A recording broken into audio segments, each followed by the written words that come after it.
How you doing? I'm your favorite bald-headed brawler, CueBall here, with one of my, I want to say he's a friend.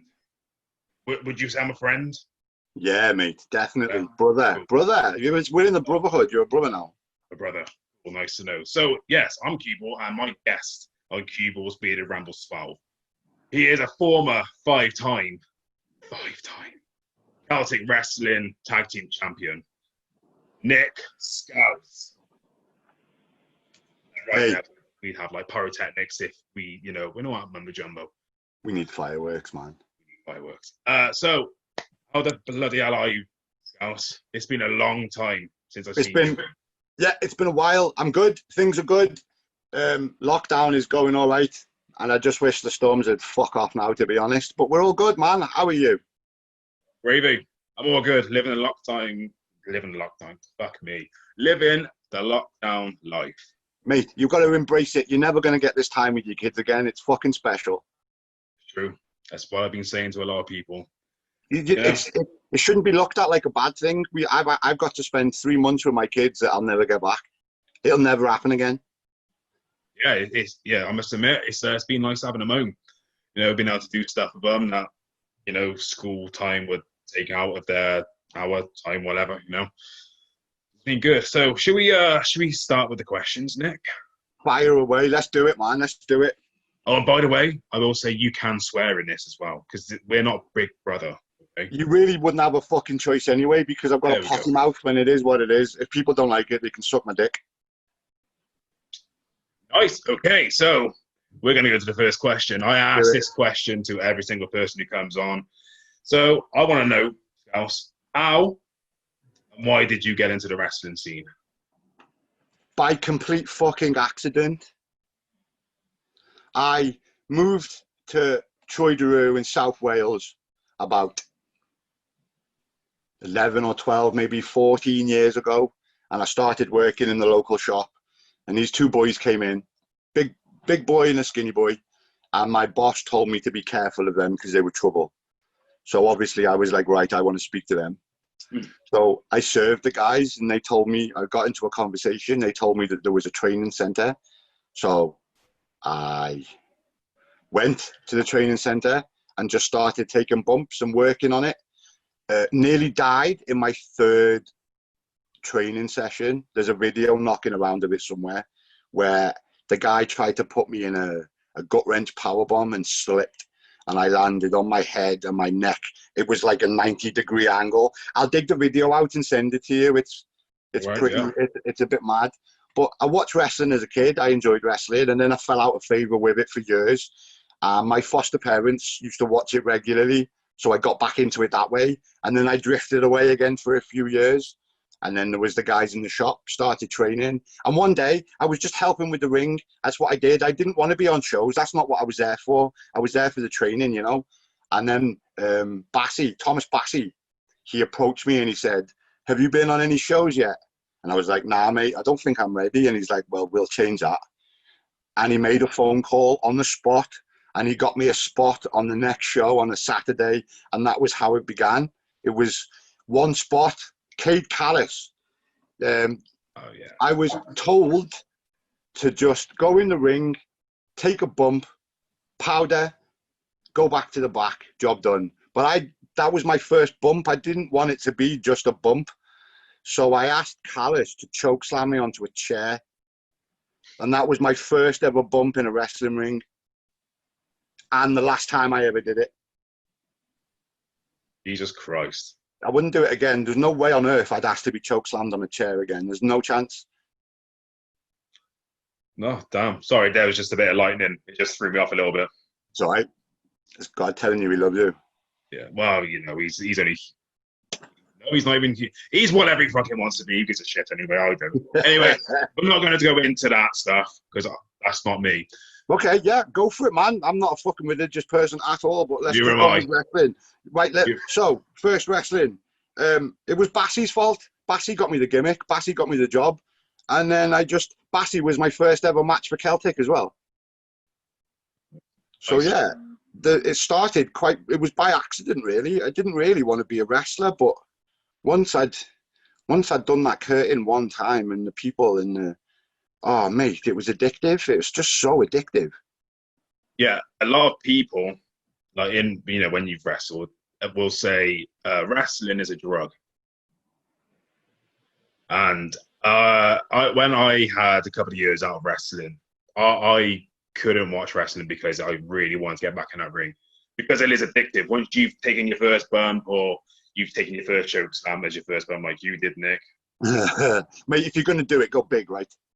Yeah, I suppose. I mean, if that may apply to everything, I don't really know. Yeah, but no, that was unique. That was a nice, unique answer to that question. I love that. So thanks to the unique answer. So, Mate, I'm going to give you whatever you fucking want. Apart, yeah, anything. can you show me your tits? Not right now because they're a bit nipply. I've got female nipples. No, okay, no, that's I'm fine. going to drink my espresso though, so I can talk more. Crack on, man, crack on. Right, so my next question is I want you to speak about your time in Celtic wrestling. Obviously, you've told us that Lassie put you in a match against Kay Callis at the It Celtic wasn't show. even a match. It wasn't a match with Callis. It was just a run-in. He was in the ring having a promo with someone, and we were just told to run in and all take bumps and powder. That was it. It was just to get Callis and his and I think Cayman. They were doing some sort of gimmick, and it was just to get them over. That was most of my career for the first 18 months. Was just putting people over, jobbing, and I didn't mind. It was great. I enjoyed it. Like, first match was outside in the rain with Bassie, and he uses this like rolling Samoan, kind of like what Ken Shamrock, not Ken Shamrock, Ken Anderson used to do. Yeah, I know, I'm with you. But sometimes he never rotated enough. So you'd hit the deck first, and then you'd have 21 stone of Bassie crush you afterwards completely by accident. He's a lovely guy. He doesn't mean to hurt you. He's as crazy as they come. But yeah, that was my first experience of a wrestling match, was sitting in Bassie's van afterwards, trying for about 45 minutes to catch my breath because he forced every single inch of air out my soul. But I enjoyed it, mate, and I enjoyed it, and it didn't stop me. I came back and I was back training, and I carried on and carried on and carried on. And I think that attitude kind of helped me and Phil, was to just get on with it. We at first, my first year in Celtic, my first match with Phil was in Aberfan in Merthyr Tydfil, and it was just a little community centre show. There was me, Phil, and another wrestler called Wayne John, who had this kind of really mad Undertaker gimmick going on at the time. But we did this match against Tie Dye Mafia, Cayman and Recall, and Wayne John really didn't get involved very much. We tag him in, he'd come in, do a stomp, and then he'd tag out. And then we got obliterated. Cayman and Rico are good together. They're really good together. And me and Phil spent a good 18 months trying to get Cayman and Rico over as tie-dye mafia. That was our job. We were jobbers, and I didn't mind. Some people said it's like they were taking the piss out of us by making us do all these silly bumps. But what people don't understand is all of the silly bumps were probably mine and Phil's idea. Yeah. Because we wanted to get the tie-dye mafia over because they were the stars of Celtic at the time. They were the top guys, you know. They were doing their bit. The crowds were coming to see them, not us. So my job as a wrestler was to just make sure that they look good. And we tried hard to make that happen. That's what we tried to do. We really did.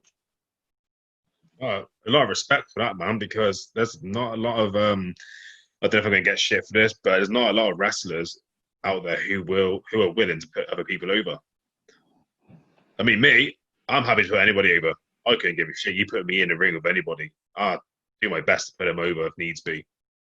There's a lot of people. Yeah, mate. It doesn't seem as toxic now as it was then with people, but I can imagine it's still quite toxic because to be a wrestler, you've got to have some sort of ego. You have to have some sort of ego to be a wrestler, and sometimes the egos are bigger than their personalities. Yeah, definitely. Well, obviously, I've been around when you was around-ish kind of thing, haven't I? We've known each other. Yeah. As I was finishing my career, you were starting yours. Yeah. So, and obviously, I had a lot of shit back then. because it was very toxic back then. But like I said, even before this, But you know, did you care? Did you still book shows? Did you still work? Yes, you fucking did. It doesn't matter what people fucking tell you, mate. You follow your fucking heart. yeah, it's true. But in terms of things being toxic, right now, I would say with me personally, it's not as toxic. It's not toxic at all, really, which I'm very thankful for. But I don't know. Maybe it is, and I'm just not in the toxicity shit, which I'm fucking glad about. If I can stay away from that shit, I fucking will. I think Yeah. where I've got older and matured a bit more, I kind of understand to stay away from that shit now. You know. But yeah, it is what it is. So yeah, I want to know a bit more about Celtic wrestling. I want to know a bit more about your time. If you can give us anything more about it. Yeah, man. Let's see. Celtic. Oh, I got a good story about Tracy Smothers. Go for it. Fuck, mate. He came over over a decade ago, and hello. What? Yeah. So like, he came in, and they were scouring the locker room for somebody to make him a joint, and nobody knew how to do it. And being a Scouser, they just automatically knew that I would be able to sort this out for him. And it's my favourite memory. I went round the back into the dark, into some mad alleyway, made him a joint, stood there while he smoked it, and then he went and worked and did what he does best. And he blew me away, Tracy Smothers, because he didn't really bump or do anything. He did like a dance-off type of shit, and the crowd fucking loved it, mate. Nice. That's good. Just goes to show that less is more. Yeah. I was in the battle royal that Tracy Smothers was in. Unfortunately, I got thrown out before I got to work with him. But just as my career was starting, and I was exposed to like ECW wrestlers, and then later on, I think it was the first time we won the belts. Let me just check Trimble's fucking Rain Man speech. Good old Trimble. Oh, dude, I love Trimble. He's one of the most unique personalities I've ever met in my entire life. You like that little shout out there as well. Yeah, Trimble, you're a legend. Keep doing it, mate. You are my Rain Man. I can't see where. I think the first time we won the titles was off Eugene. He came over and did a gimmick in the UK for a little bit where he just went round. And I'm sure the first time we won the tag titles was from Cayman and Eugene. And that was the match where Eugene kind of gave me the RKO. He told me that it would suit my character and I should use it. And from then on, I tried to use it as much as possible. He did give me a tennis ball sized lump in my arse cheek for 4 weeks. What did he do? He like tossed me over the ropes, and instead of taking a back bump, I took a bum bump, and I had like a tennis ball sized fucking lump in my arse for about 4 weeks. Nice. We did a lot of stuff. Early Celtic. There was another promotion as well run by Bolt, which I think it was WWO, and that ran in kind of the same area. So we were kind of flitting back and forward between WWO and Celtic. But the Celtic I remember was like people like Matt Vaughan, you had Mad Dog, you had Cade Callis. Mad Dog, mate. Dude, Mad Dog. He's just the nicest human being. He's always been nice to me. I've seen him be fucking horrible to some of the boys. I've seen him stretch him. I've seen him make him cry. But he's doing it because he's protecting the business and he fucking loves it. And I love Mad Dog. He's amazing at what he does. Yeah, I've come across Mad Dog a few times and nothing bad to ever say about him at all. Lovely guy. No, Mad Dog. People have told me stories about him, but he's never ever been like that with me, mate. Never, not once.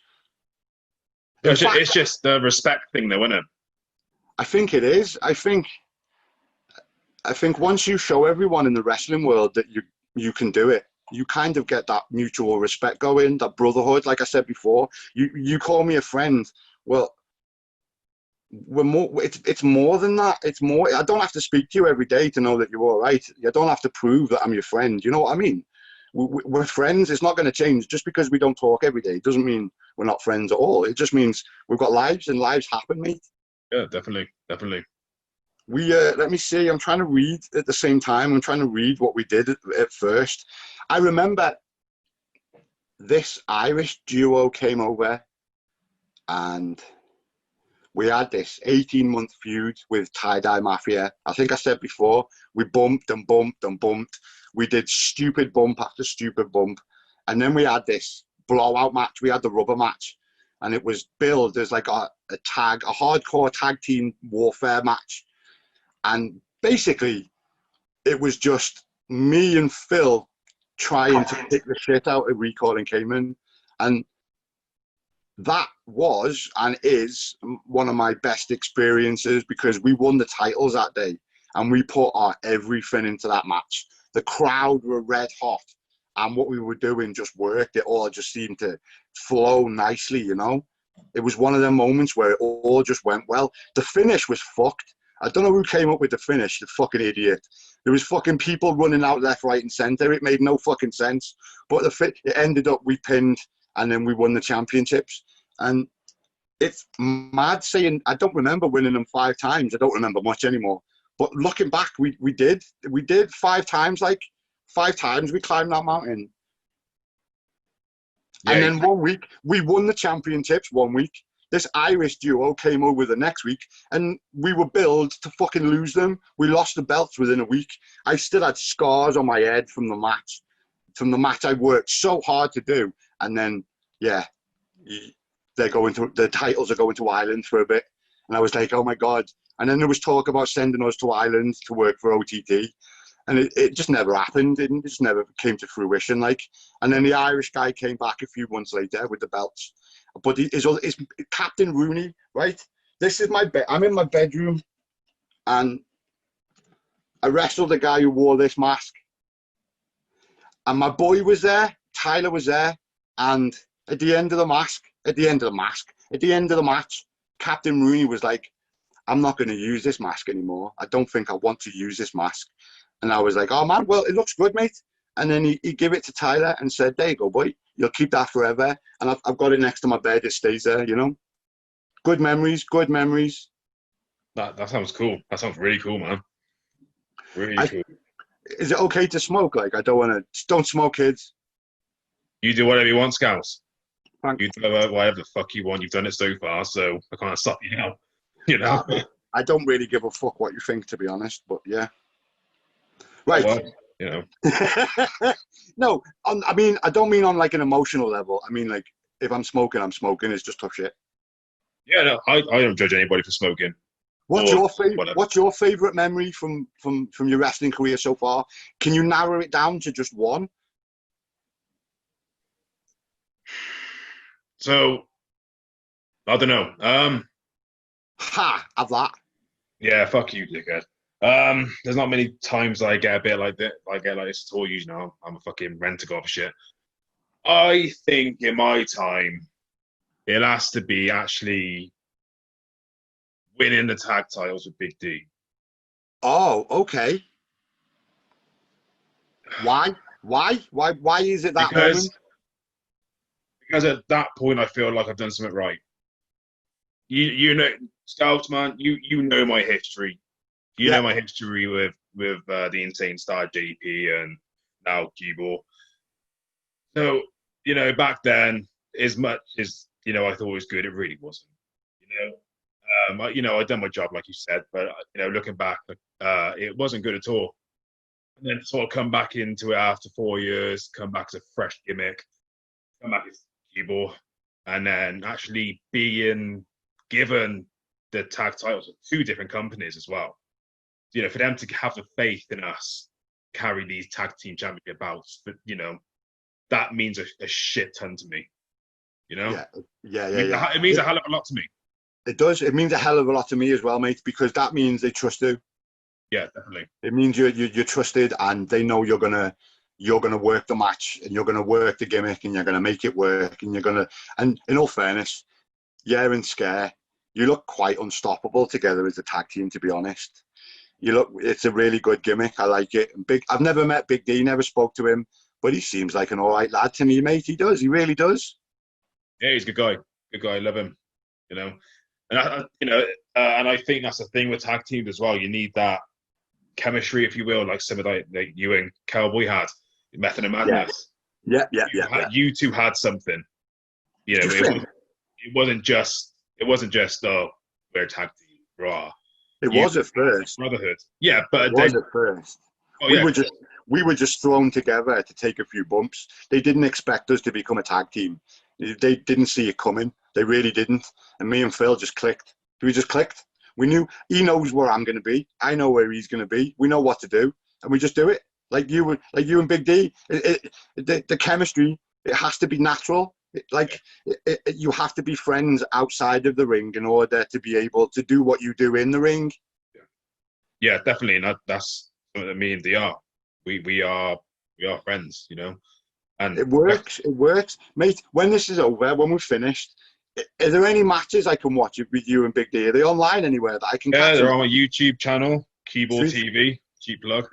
I don't. Yeah, cheap plug. Get on it. Subscribe. Yeah, because I'm interested. I kind of stay away from like the indie scene now and just watch stuff like Progress, NXT. I watch the weekly shows sometimes, Raw and SmackDown, and I try and catch. There's a company in America called GCW, Game Changer Wrestling, and I try and watch that as well because it's like an evolution of hardcore wrestling. It's like the next step. They're doing well, man. I like the look of the company. It looks really good. Never heard of them, but I'll give it a watch. You know, I'm open to a bit of wrestling. It's very different, mate. It's a very different style of wrestling, and I really enjoy that style. It's not for everyone, but I really enjoy it. Each their own. Each their own, isn't it? And that's why wrestling's great, because there's so many styles and there's so many characters that if you book a show properly, you'll have a little bit for everyone. Everybody will find something to enjoy, and that's what you want to do. Definitely. Yeah, I 100% agree. And that's something I'd always say as well.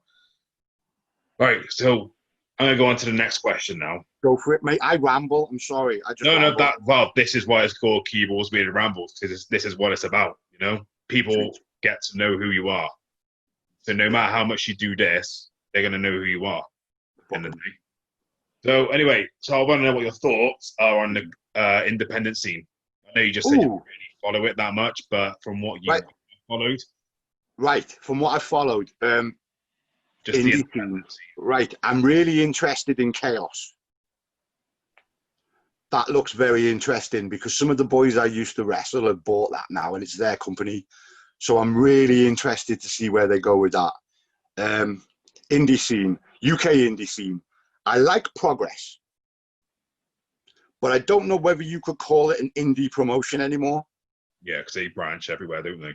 Yeah, they've got on-demand services. They've got proper shows going on. I don't know, but I do enjoy Progress. I enjoy their punk rock style. You know, the inclusivity of it as well, man. I like that. I think the inclusivity of it should be a big thing nowadays. There should be a representative of everybody in that ring. Should be, so people get it. Because what you don't want people to go home and never think about buying a ticket again. You want to leave them going home thinking, fuck, I need to come to the next show to see that. Yeah. And that's what me and Phil used to do in Celtic. We used to try and make sure that people were coming back. We didn't want just one person. We wanted that person to go home and tell his buddies that this fucking idiot Scouser just called him a cunt in front of everyone, you know? And I think he was something like 11 years old. But that kid, mate, he swore at me so much. So I just lost my temper and turned into Scouse. And he loved it. And there was a time we were wrestling in the Gurnos, and I love the Gurnos. It's so good. But Phil, some little kid threw a fucking can of Coke at his head. And it was the funniest thing I've ever seen in my life because he came back into the dressing room and he was fucking furious. And all I could do was fucking laugh because what can you do? What can you do? Yeah, it's true. True. Gurnos is amazing, mate. If you ever get the chance to wrestle on the Gurnos, go for it because it's a completely different experience. I have never been called a cunt by a 9-year-old before, and it makes you feel magic. It's amazing. The atmosphere was incredible. Nice. All right, so let me narrow it down then to Indie Scene. What do you think about the Wales wrestling scene then? The Welsh wrestling scene. Welsh wrestling, yeah. I think it's very cult. I think it's very culty. You got your Royal Imperial Wrestling, your Valley's Championship Wrestling, Slam Masters Wrestling now, Exposure Wrestling. Right. So, interesting question. These companies like VCW and all them, are they sticking to their own sort of territory, or are they just booking shows wherever and just getting on with it? Is it territory based? Are these different companies doing different areas? Fuck knows. I couldn't give a shit. I don't care. If they book me, I turn up. And that's what I used to do. And I kick the shit into people, you know? I assume, because I know RAW, they stick around the Port Talbot area, and then obviously you got Dragon Pro, who are in Newport. Do you find, are you like me, do you find it very culty? Yeah. I find it's, people are very loyal to their companies, and I fucking like that. But I don't want any animosity from it either, you know? You should be proud of the company you work for. You should really be proud. Yeah, definitely. So I think, I agree with you. I think right, the Welsh wrestling scene is thriving. I think after the lockdown, I think it's going to thrive even more.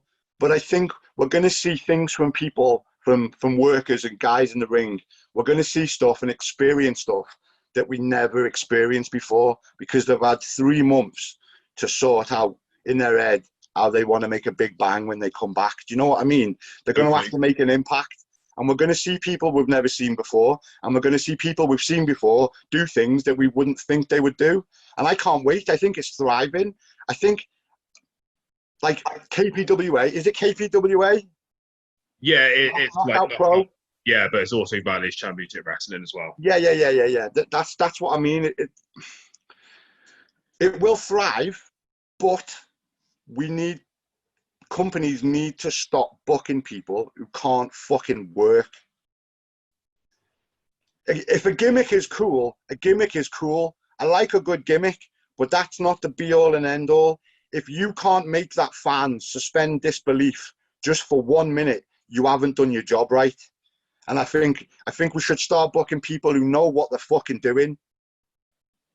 Because I've seen a few matches from like different companies, and they are the fucking shit. It should never be on a show, and it should never be online. The stuff of mine online, which I wish wasn't, because it was from a period where I was really green and just didn't know what to do, didn't know how to work properly, and it's all up there for people to see. And it's not good for me. I don't like it, but we need to promote like people who can actually fucking work, not just fucking somebody who's fun and your friend. I don't agree with booking mates just because you're their mates. You know what I mean? Yeah. I've said this a couple of times as well. But But that's the way it works. It's not going to change. No, it's not. It's never going to change, mate. Like the whole hot dog and a handshake shit. That's what it used to be like. I got booked once to do a holiday park show, and it was up north in England, about fucking 8-hour drive away. So we drove to one guy's house, got in his car, and his car was like a Fiat. There was 5 wrestlers in it, and we traveled another fucking 6 hours to get to the show. So we set up, we do the show, some idiot kicks me in the nose and breaks my nose, so I'm pissing with blood. Fucking finish the match, do it. It looked good. Don't get me wrong. It looked all right. And then he gave me like an envelope to say thank you. So I was like, obviously that's my pay. So bearing in mind, I've just done a 20-hour round trip to do this job, put the ring up, tear the ring down, do 2 matches. Do you know what he gave me? A fucking $5. A $5, mate. I got a $5. Yes. So I never did it again. I said no, I never did that one again. It was just fucking ridiculous. Do you know you saying about being in such a small car and there's a load of you guys in there? I remember the first show I ever promoted, TCW. Throwback. Yeah, and mate. I remember a car rocking up, and it had you, Cowboy, Titan, and Death Row in. Yes. You're all I'm not trying to be body shaming or anything. You're all big guys, and I was like, fuck me. It was like a bunch of clowns coming out of a small car kind of thing, you know? Mate, Titan and Death Row are fucking monsters, mate. Yeah. What did we call ourselves? We had a name for our little... Oh, fuck, what was it? Supermassive... Oh, mate, let me just text Phil and find out. We had a really good name for ourselves. Yeah, but TCW, that kind of... It brought my faith back into the wrestling because you were trying to book matches that did something. It wasn't just filler. You wanted to book a show, you know? Yeah. You should never have booked Draven, or you should have booked Draven versus me, because I would like to. There's only a few guys I don't like, right? There's only a few, and he's top of the fucking list. Top of the fucking list. I would have loved. Why you never booked me with him, I'll never know. But maybe one day you'll be brave enough. Maybe that day will never come with me, because if I ever done promoting again, I wouldn't. Are you done? Are you going to promote again? Are you done now, or is it never something? Say never, Nick. Never say no, never. don't never say never, mate. Because you did it well. You booked guys you thought could bring some. No, you don't fucking question yourself. You booked guys that you thought would bring something to the table. You booked me. You booked Phil. I have You faith booked in a lot Titan. of people. You gave really people did. chances. You gave me a chance, mate. I was just a little indie Welsh wrestling guy. I didn't want to branch out. I didn't want to do anything else. But your fucking behind the scenes and the shows were fun. They were really fun. You know, it was good. I enjoyed coming to TCW. Thank you. Appreciate that.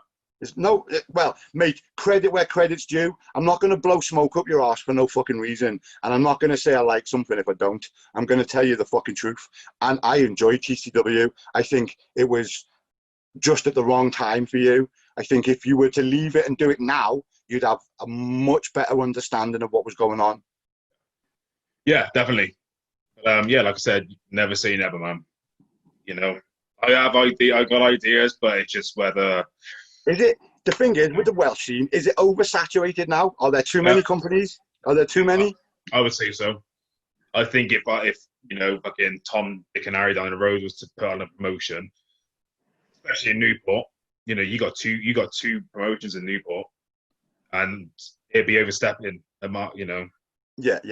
And the thing is, Dragon Pro have been around for so long, and they've helped pump out so many fucking stars that they deserve that spot. As clicky as it seems, I've been there a few times, and it seems a bit clicky, but whatever it is they were doing is fucking magic. It worked. Look at people like Mandrews and Flash and Boar and Eddie Dennis and fucking Mike Bird. Look at them. Look how fucking good they are now. And they started when they were they were like 11, 12, 13 years old doing it in the backyard. And they've gone from backyarders to full-time fucking WWE contract. It's bizarre. I wrestled some of those guys in my early years, and now they've got enough money to buy their own fucking house. And they're younger than me. They're like 10 years younger than me. It's mad. Yeah. It's crazy, isn't it? Absolutely crazy. And I have got no jealousy. I am fucking happy for them all because they worked their fucking socks off. Yeah, definitely. You know, it's good to know as well that you you know, that you're not jealous of, you know, how far they've got. You know, the more people that actually, you know, want to see people succeed, the better, because a lot of people always try to sort of, you know, put people down so it makes themselves feel better. Yes. If you're any of them watching this, you just fuck off, all right? Because I can't stand any of you. I'm just saying. Mate, just because you blow someone's candle out doesn't make yours any brighter. Like, fuck them. No, do you know what? I'm not jealous. I'm proud of them because they've worked hard. I watched Mandrews and Pete Dunne just decide one day to go to America, sofa surf, and just learn the American way, you know? And then they learned that. And then Mandrews was like, he was TNA for a bit. And then he went to fucking NXT UK. And no, I'm proud of him, mate. Really proud. I'm proud that I got to work people like Mandrews, Flash. I'm proud that I got to see Wild Boar's first match for Celtic.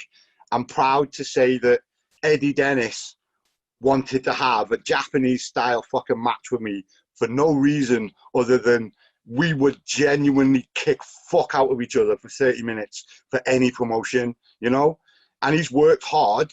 look at where Eddie Dennis is, right? He might not look like your typical wrestler. He might not look like it, but the guy's brain and his wrestling acumen is fucking phenomenal. He knows his shit, and he knows how to get a crowd going. I am so proud of Eddie Dennis for what he's done, mate. He was a head teacher. Yeah. He was a head teacher of a school, and that wasn't the path he wanted to take. And he had the bollocks. He had fucking solid gold nuts to go and just say, do you know what? Fuck it. I am going to be a professional pro wrestler. And he did. And he is. Yeah, can't knock it. Got to give him to it. Got to give him it. Yeah, got to give him it. I'm a bit ashamed of myself in a way, right? Because we had a show in Cardiff, and it was me and Phil versus Death Row and Eddie Dennis. Yeah. And before we went out, someone whispered in my ear that Eddie Dennis was taking the piss out of someone, so I was to punish him in the ring. And that hit me a bit. I didn't do it. I didn't punish him, but I was told to by someone, Mm. If I'd have injured him, mate, what does that say about me? Too many snakes in wrestling. Yeah, I would little whispers here and little whispers there. Do you know what it was, mate? It was fucking jealousy, because the guy can work. It's just jealousy. People want to keep their spot. They don't give a fuck about you. They just don't want you to take their spot. That's it. Yeah, definitely. Yeah, that's just something else is never going to change, is it? I don't think so. You've seen it. I've seen it. I still see it now to this day. I'm not going to mention names because it's just not fucking worth it. I might, if it comes up, I might mention names, but I'm not that type of guy, I don't think. There was one time we were doing a show, and this wrestler came, and everybody hated him for some reason. So someone flushed all his shit down the toilet, his phone, his wallet, his keys, his fucking bag, all his clothes. They just stuck them all in a bog, took a shit on it, and flushed the chain. And I don't want no part of that. I don't want no part of that. That's not me, that. Crazy. Fucking crazy. So I don't mean to sort of cut you off. No, but I want to ask you another question. Okay. I think you already said your favourite memory with Tracy Smothers. One of them, yeah, definitely. Do you have any more? Another favourite memory. Another favourite memory. Right, I have. Let me see. Right, I had one of my other favourite memories was we had a carnival show one year, and I was to face Chris Recall.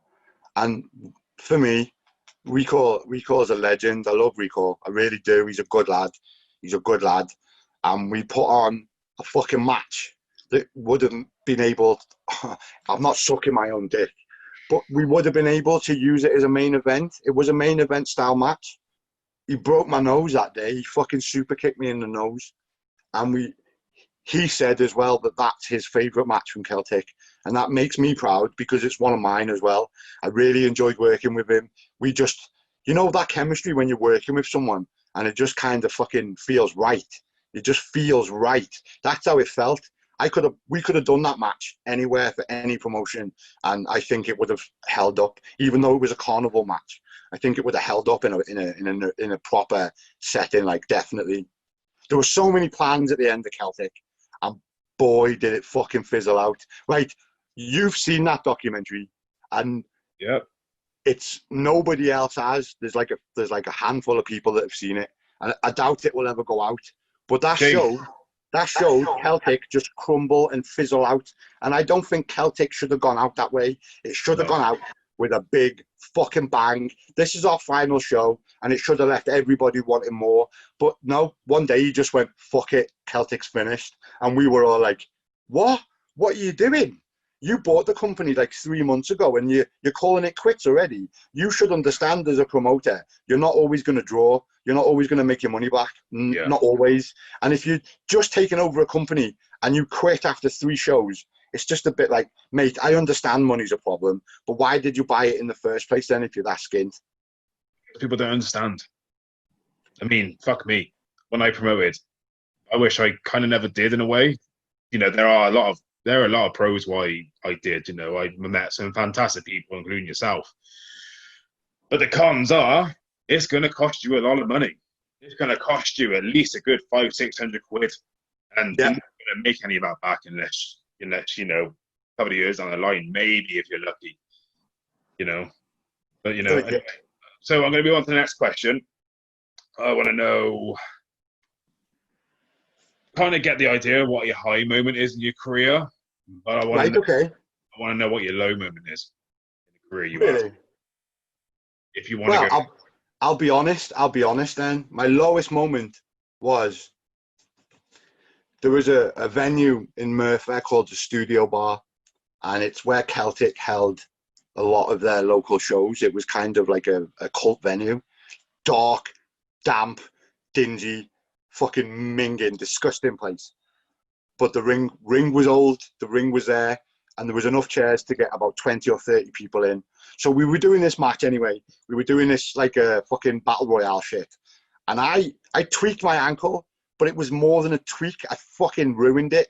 And unfortunately, it hurt that much that it made me cry in a wrestling ring in front of all my peers. I was crying. And instead of what they did was then they all started going on the top rope and jumping on me. And I was in the middle of the ring, like trying to figure out how the fuck do I get out of this situation? So anyway, I was beaten and bruised, and then they were attacking my ankle for some reason. They kept going for it. Someone did anyway, no names. And then the match finished, and Spud, Rockstar Spud, he'd just come down and was watching us, and he was like, "Mate, I could see you were working with a bad ankle there." He says, "Are you all right?" And I was like, "Yeah, Spud, mate, I'm all right." He said, "I could see what was going on." And he was like, "None of them protected you. Not one of them protected you. They all took the piss." And that changed the way I looked at them. I stopped seeing them as peers almost. And I wanted to make sure that I wasn't booked in that way again. Because it did no favors for me, mate. I was crying in a wrestling ring as a grown man because my ankle hurt. Sounds pathetic, but it fucking hurt, mate. It hurt. But yeah, some of them took the piss a little bit, and some of them looked after me, but none of them protected me. I should have been. He said there are ways to work around somebody having a bad ankle, and I took that advice and I took it to heart, and it stayed with me. I only met him the once, but I'll never forget him. That was my lowest moment, crying in the ring and being abused. That's my lowest. That's online somewhere, I'm sure it is. it's pissed, man. It's actually fucking pissed, but There was another time, right? This makes Celtic sound terrible, but it really wasn't. There were just certain people that were. It's not the company. It was just certain individuals. And one day we were training, and they decided to turn this training match into a hardcore battle royale. But it wasn't the trainees that were training to do hardcore stuff. It was the older guys that just hitting us with ladders, chairs, bits of broken wood.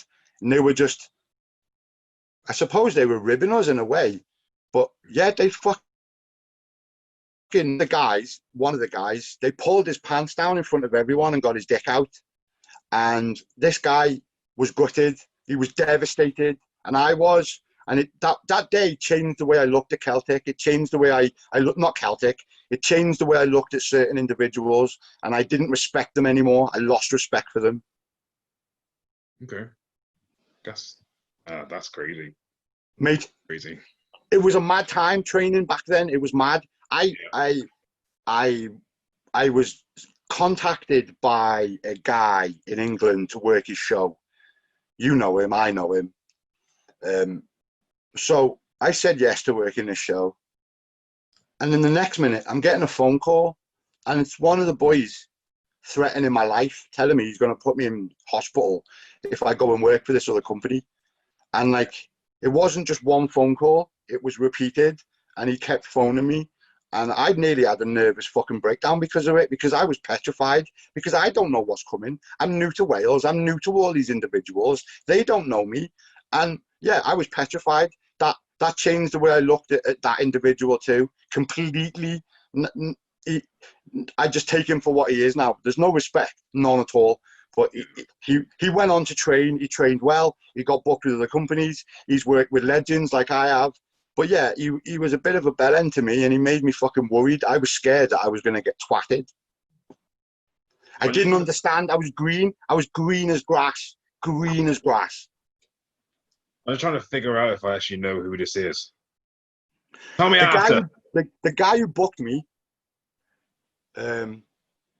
you know him well, and I know him well. Is it Right. HCW? Yeah, Yeah, I know. yeah, Yeah. yeah.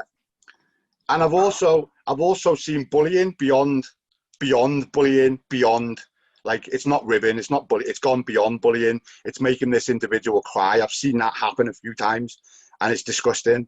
I was there's a lot of egos and a lot of bullying that goes on behind the scenes, but that's not everyone. It's only a few individuals that feel like they can get away with that stuff. Don't get me wrong, I am not slagging Celtic off at all. It was one of the best times of my life. I've got lots to thank Celtic for, but I've also been introduced to people that I never want to fucking interact with ever fucking again. Ever, ever. Don't know. There's no need for people like that in the world. We're all trying to do a job, mate. We're all just there to do a job. Definitely. Those same annuals get them arseholes. Anyway, you go. My favourite Celtic match was probably the time we did, like, I talked about it, the hardcore tag team fucking war, where we had fucking bins, kendo sticks, chairs, fucking thumbtacks, blood, fucking fake checks, all sorts of fucking shit. But it was, the whole match from beginning to end takes about 44 minutes. And it was like, it's one of the best times of my life, that match. It opened my eyes to what I was capable of. And it opened my eyes to what other people were actually doing as well. Like, you know, whispers and snakes, and there's snakes everywhere. I was at a match once, and there was a guy banging a girl in the ring van, and the girl's fella was in the ring doing a match. Oh, damn. Yeah, I'm not naming names, but yeah, she was there. She was there with her wrestling fella. They were together as a couple, and he was working a match in the ring while she was fucking one of the boys in the ring van. Oh. Disgusting, isn't it, mate? Isn't it disgusting? Shit, now. Right, we're going to move on. So, I'm going to do something, this is something new that I thought I'd do.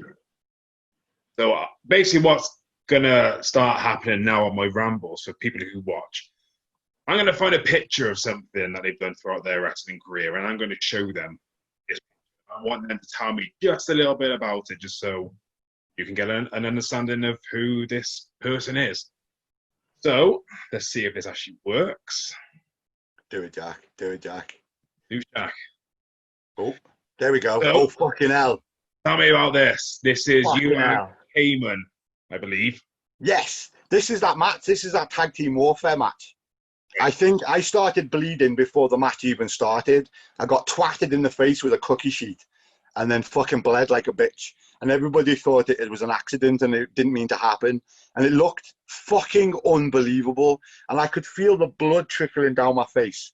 And I could feel it going in my nose and I could taste it. And there was a bit in one of my eyes. And Cayman was full of blood.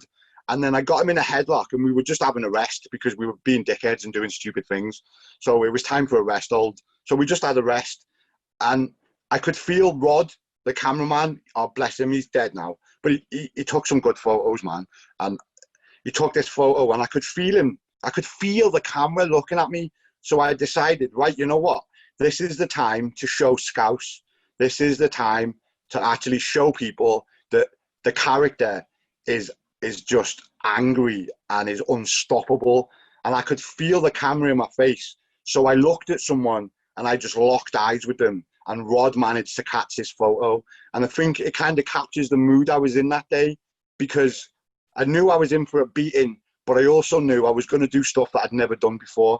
And it was a magical moment. This moment, yeah, I was actually thinking in my head, fucking hell, I look like a twat. I feel like a psycho. And I'm not really that mad. I'm not like that at all. But Scouse is. And I think it captures the feelings of how I tried to be Scouse, like angry and singular-minded and aggressive. And it didn't matter that I'd bust my nose or my head was busted open. In that moment, I had Cayman where I wanted him. And Cayman was just chilling, bleeding like a stuck pig, because that's how we like to bleed. And it just felt right, mate. That moment there, that That's one of my profile pictures that I keep putting up year after year because it's one of my favourite photos. I mean, it catches me right in the moment as Scouse because I'm not Scouse, but Scouse exists in my head, and that moment catches him perfectly. It's a cracking photo, man. It's a cracking photo. I love it. So yeah, there's the description behind that. Which leads on to my last question for you, Scouse.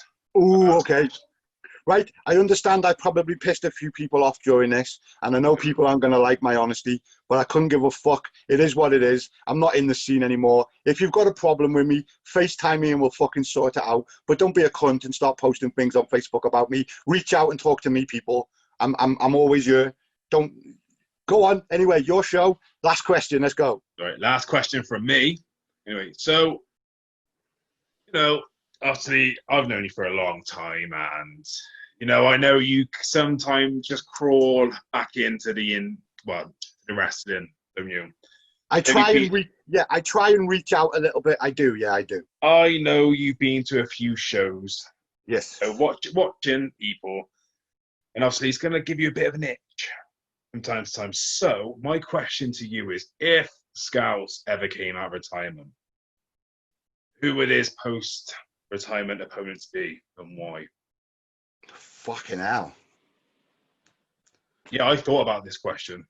Wow. Well, wow. Who would be? Wow, that's a good question, Jack. Who would be my opponents? Right. Phil, definitely, because we, as a team, we worked well. I think we tried to work well anyway. But we've wrestled like 3 or 4 times, like for different against each other, and we had one match in England where I lariated him really hard, and he didn't take a bump. I made him bump, but the poor guy knocked himself out, and I hit him that hard. He went unconscious, and he's got no memory of finishing the match. And I think Phil would be one of my favourites, definitely. I would like to wrestle Phil, but not to split the team up, not at all. I would like to wrestle him just to show people that, because we've already talked, me and Phil, we would knock 7 shades of shit out of each other. We would just go balls to the wall. And yeah, Phil, definitely. Who else? Jason Cross. I would like to wrestle Jason Cross because he was always pro Method of Madness. Right. He was always giving us little nuggets of advice. He was always like, put your hand here, do this, do that. Just shift your weight a little bit. Just giving us little bits of advice. I like Jason. I'd like to wrestle Jason. I would fucking love to be able to get the chance to do some sort of fucking match with you. Something. I don't know what we could do. I don't know how far you're willing to go because I'm a crazy fucker.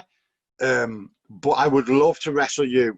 I don't want a violent, aggressive match with you. I want a gimmick match where we can both be our own characters and still try and put on some, whether that involved drinking beer, whether that involved fucking fighting, whatever. But you're definitely up there. And I'd like to wrestle Smurf. Because that's Danny Owens to anybody else. Oh yeah, I know him as Smurf. Sorry, Smurf. Yeah, because I see a lot of myself in Danny Owens. I like his gimmick. I like the way he wrestles. I like his style. And I also like the way he is in real life. I don't just like his character. I like him too. Who else? Is there anybody else? I know you tell me.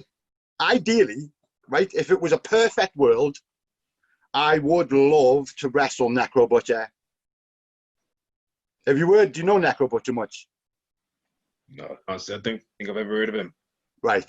Well, I wish he was my dad. Because, right, if you can, when we're finished, Google Samoa Joe versus Necro Butcher. Okay. It is one of the most overly violent matches I have ever seen in my entire life. It is fucking stupid, but it shows just how good Samoa Joe and Necro Butcher are. It shows just how good they are. Necro Butcher would be, but he's retired now and he's a bit, bless him, he looks a bit fucked. I'd like to wrestle Schlack. Have you heard of him? He is a legit monster. He is a beefy, scary looking motherfucker, and I would love to wrestle him. I would love to wrestle Big Effing Joe. Yeah, I've heard of him. Mate, I've never seen any of his matches, but his social media presence and his gimmick and the way he looks and mate, I think we'd just rock it together, you know. I think we'd really put on a good match. What about you? Right, before you retire, who the fuck would you like to work? I don't plan on retiring. Don't retire. Don't. Because it would be the stupidest thing you ever do. I'm gutted I stopped. I'm gutted. I wish, right, as I was leaving, Flash, Mandrews, Boar, they were all getting better and better and better and better. And maybe if I'd just hung around a few years longer, I would have been able to push my career a little bit further. But I'm not sad about that. But I do. There's a lot of what ifs. What if I'd just gone to that training? What if I'd just gone to that show? And there's a lot of what ifs left. I want to. You're a cunt, right? Because I don't want to come out of retirement. Really, I don't. I'm not telling you to come out of retirement. No. I know, but Have I sparked something? Have I? It's already there. I've told the kids, and the kids all know. I've got a couple of matches left in me. I have. And I want to go out on a bang, a fucking big bang. I don't want to just fizzle out.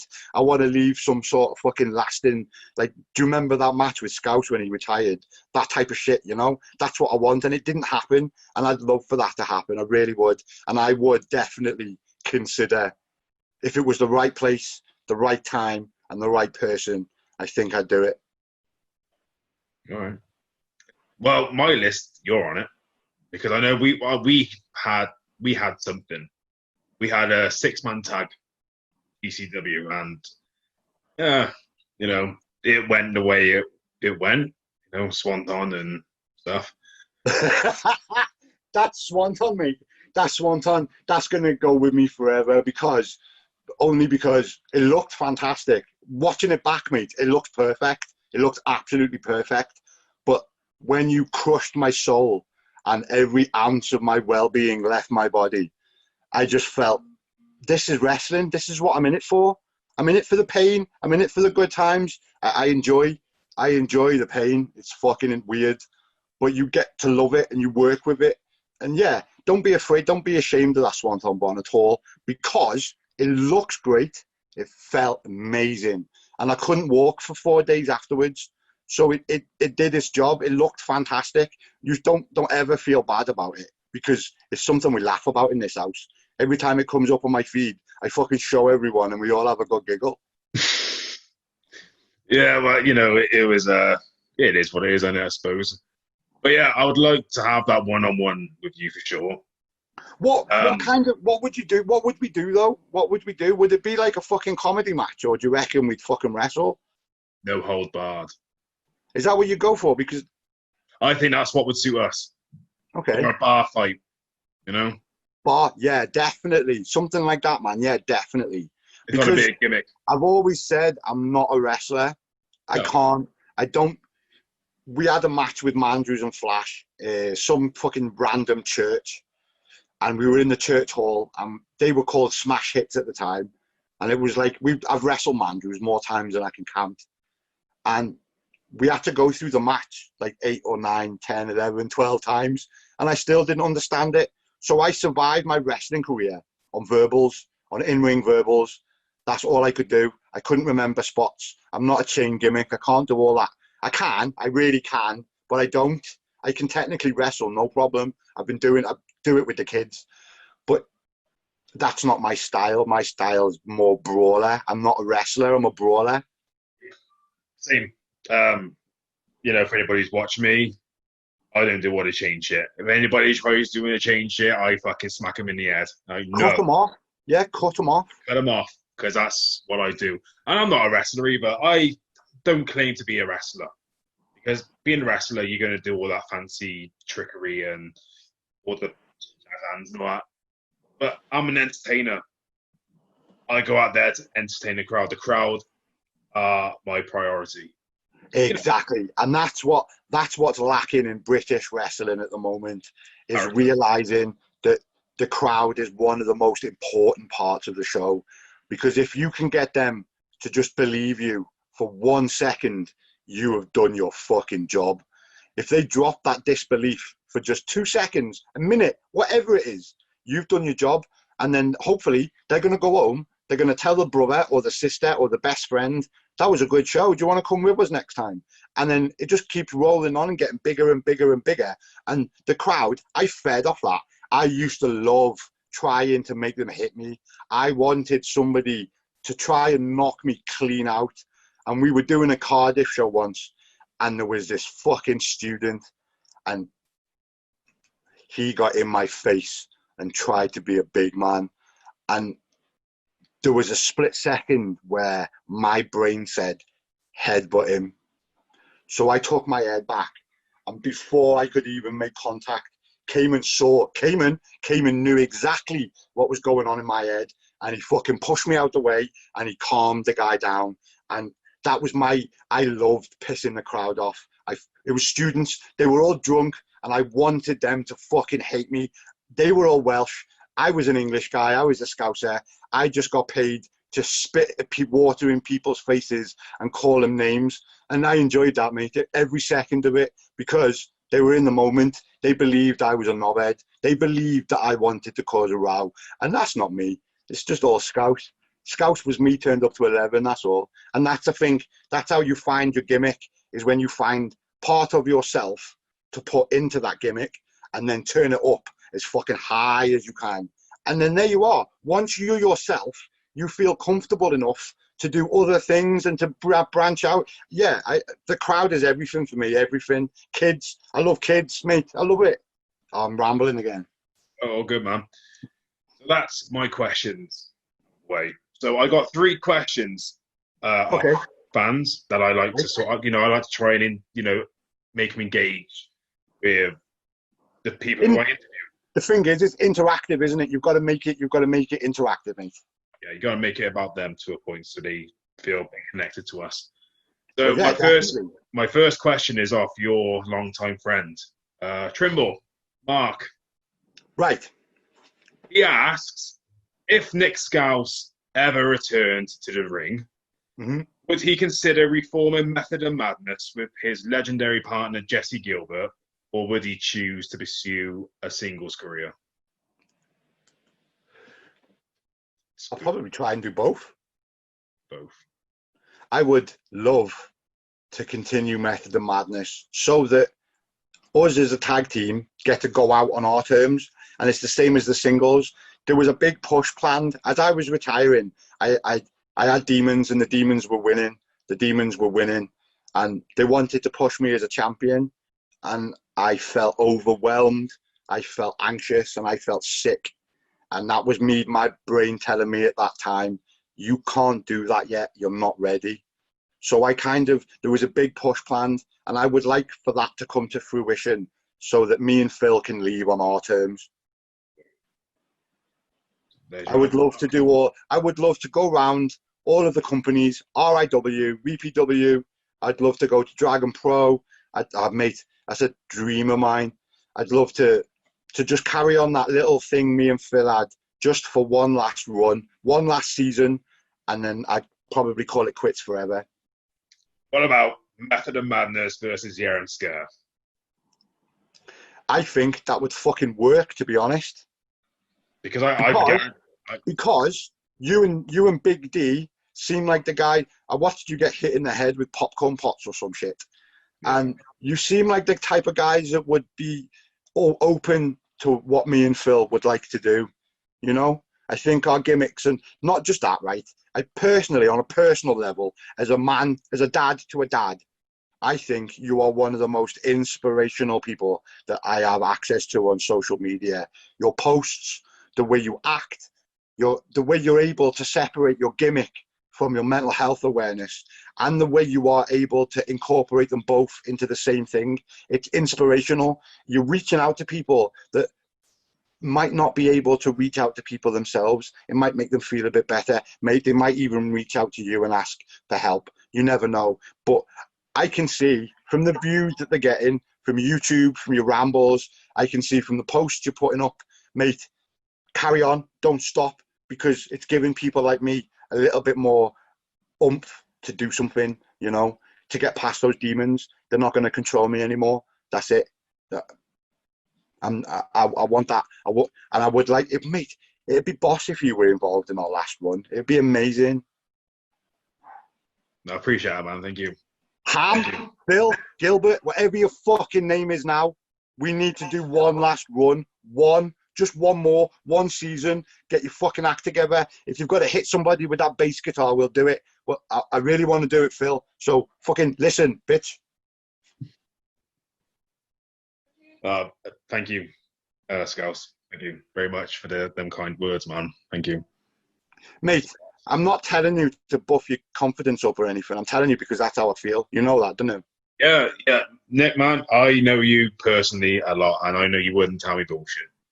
That's why I appreciate feedback and everything from you. That's why I come to you for advice when you ever need anything. I know you're out. You've had your time in well, you haven't, but have had your time in wrestling. But you know, you've seen shit that I haven't. So you're gonna like, especially with my tag team, especially with tag team wrestling as well. You was one of the first people I came to who said, Nick, I need some advice with tag wrestling. And I believe tag wrestling is what, for me, it's important. I find tag wrestling very, very important. It's my favorite style. It's my favorite match. I love tag wrestling because it opens up the possibility to so much other stuff. You've got like all the bits and bobs that develop in a tag team match. Or I follow like 7 simple steps to a match. And I got taught that by Cayman. And it's worked for me every single match. Follow those 7 steps and you'll be all right. But tag team wrestling, I love it. And I'm honoured that you even thought of coming to me for advice, because you don't need advice from me, mate, because you're one of the most knowledgeable and caring people I've ever met in my entire life. Right, so I'm going to argue to that, because you can never stop learning. Everybody has different insights about things. I agree with that, mate. You can never stop learning. I'm going to go to you. I'm going to go to fucking, I don't know, I'll go to fucking the Hunter Brothers if I really felt like I needed to. I'd go to Mandrews and Flash if I felt like I needed to. I'd go to anybody about who has had tag team wrestling in their career.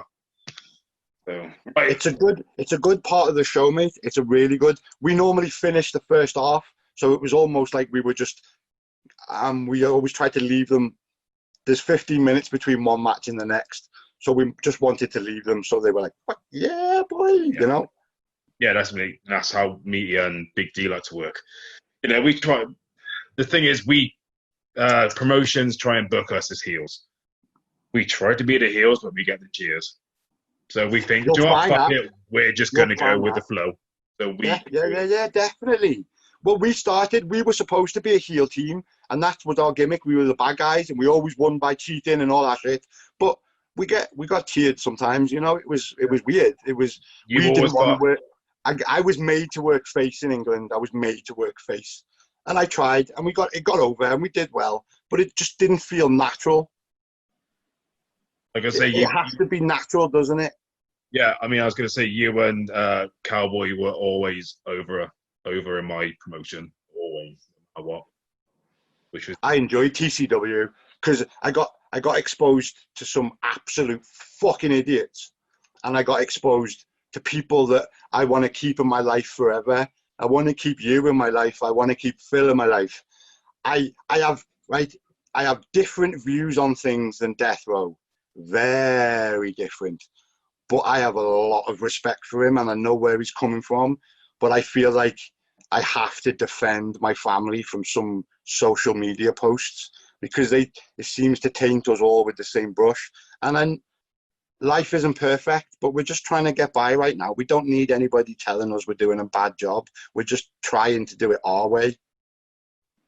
Yeah, like you and Terry, you're doing parenting the way you're doing it. You're not. It works. It's class. I love seeing how much you love your daughter and how much you love your other kids. I love seeing the love you've got for Terry. I'm weird. I like love, and I love to see people happy, mate. Not weird at all. It's the way it should be. But everybody thrives off negativity when it should be more positivity in this world. Anyway, so we're going to go on to the next question off Steve-O Jones. You know Steve-O. Steve-O, I've only met him once, but he seems fucking cracking, to be honest. Good lad. He's a good lad. I've heard lots of people tell very nice stories about him. Yeah, he's nice. He's a nice man. So his question is just one guy. You hear me okay? Yeah? You good? Mm-hmm. Yeah, that's all right. Your face is a bit different again. Oh, my face, mate, it does what it wants. I know. So if Scouse was to return to the ring, who would be his dream opponent, just one opponent, on the current British indie scene? I think we covered this earlier, but just fucking hell. Just one. Big fucking Joe, to be honest. Fucking Joe. Joe FX. I think he's got the same type of mindset as I have when it comes to like hardcore wrestling. I think we'd do an excellent job together. It would be honourable to be able to have a match with somebody who's quite high on the totem pole of hardcore wrestling at the moment. And yeah, Big Joe, big fucking Joe, definitely. Big Evan Joe, cool. And there's another question from Steve-O again, is what advice would Scouse give to prospective wrestlers looking to make a start in the business? Oh, wow. Okay. That's a big fucking question. Right. Train.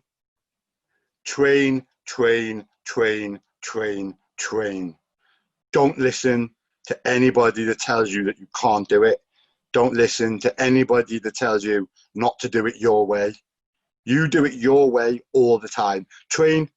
Not just one school. Try and go to as many schools as you can actively get to. Keep your head down. Do your bumps. Do as you're told. Do what the promoter tells you to do. Don't do your own thing because you're not there for that. You're being paid to do a job. He's telling you what to do. You do it. I would say stay calm. Stay positive. Work fucking hard. Make sure, even in training, when you're doing practice matches, that you are putting 100% in so people can see what you're capable of. And never let anybody else put you down, because I had all sorts. Oh, you're too small. You're not the right for the company. You're this, you're that, you're the other. And I didn't give a shit. I just did me. And it worked. It worked for me. It worked for me and Phil. We worked hard. We were just thrown together, Jack. It wasn't like, this is it. Right? You're a tag team now. We're going to book you and we're going to push you. It wasn't like that. It was, you're going to do a job for us and make us look good. And I think that's what worked for us, was just doing what we were told and training. I keep saying it. Don't ever stop. Never stop learning. Like you said before, you never stop. Never stop. I didn't like training because I felt like I was injuring myself without anybody seeing it. And I didn't like that. So my training style is watch and learn. So I'd watch people like T-Bone. I'd watch people like Madman Manson. I'd watch people like Mandrews and Flash. Keep your head in a place where you believe that you can do it. Because when people start putting you down, you start to think, oh, maybe I should just not bother. That's what, and no. Reach out to people that you think you admire and see what advice they can give you. But just train. And hopefully you'll get noticed. Do the ring. Mate, I hate it when I go to a show and the wrestlers are just sat around watching the ring guy put the ring up. And it could take him like an hour. And if there's 8 of you sat there, if you all just joined in for 10 minutes, that ring would be up. Oh, yeah, there's a lot of them. Show effort. Get in there. Yeah, show effort. Make sure that you're shown. Go to shows, even if you're not booked. Go to a show and take a bag with your fucking stuff in, all your gear, and just go and then show your face. Because I've done it and I've seen it happen. He turned up at a show with his bag. A wrestler couldn't do it. So this guy had turned up and he went on the show. Always be prepared. Always. There you go, Steve-O. Train. That's a good question, Steve-O. Well done, man. That's all the questions. And this is to the point now where this finishes. Scouse, I'm afraid. Not a problem. Well, I would like to leak that at some point over the next, shall we say, month Well, we might get a Method of Madness gimmick style podcast with yourself if that's cool. Because I would love for Phil to be able to tell his story too. Because I've told you my story. I told you a bit of Method of Madness, but there is so much more. And it would be boss if me and Phil could do this with you too. You know what? I would love Method of Madness. Can you imagine that? A Method of Madness reunion on CueBall's Beta Rambles. Mate. Let's fucking do it. Yeah. What number are you up to? 12. This is my 12th one. Right. Well, then we'll Number 20.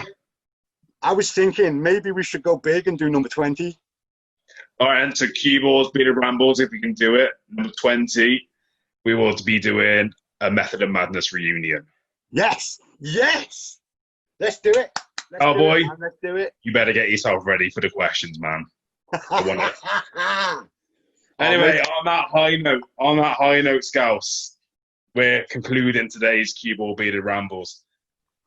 Thank you so much for coming on, man. It's been great to hear all your stories. You know, obviously I know you, but I didn't know half of them stories, and I can't wait. There's much more, Jack. There's so much more. There's so much more. That's literally. Do you know when you get a teaser trailer for a movie? That's exactly what I've just given you. It's a teaser. There's so much more. Then we got the Scouse teaser trailer. There we go. Jack, thank you for the opportunity to tell people my story, a bit of my story, and hopefully this is just the first of a few episodes where you find out the whole story of Method of Madness. That would be perfect for me. Thank you for the opportunity, Jack. Oh, no worries, man. You deserve to be coming on here and telling your side of things, honestly, man. Let's just hope I've not pissed too many people off, eh? Oh, fuck if you have. They should be snowflakes in it. So, yeah, anyway, so I'm a quick shout out to a Facebook group called Wrestling Fanatic Worldwide. Really good wrestling group on Facebook. They keep up. They got all the wrestling news on there. So if you want to have daily updates on today's wrestling, independent wrestling, WWE, AEW, Ring of Honor, blah, blah, blah, blah, blah, join that Facebook group. They're probably one of the best groups out there. Do it now. I think I'm part of that. There's regular updates. I'm part of that. There's regular updates. It's not bad, man. It's a good social site. I like that.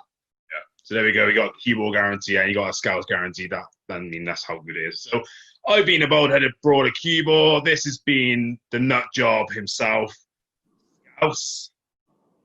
Thanks for coming on, buddy. And stay safe, stay positive. Much love to you all and you, Scouse. And hashtag, get the fuck out of my way, hashtag, yeah.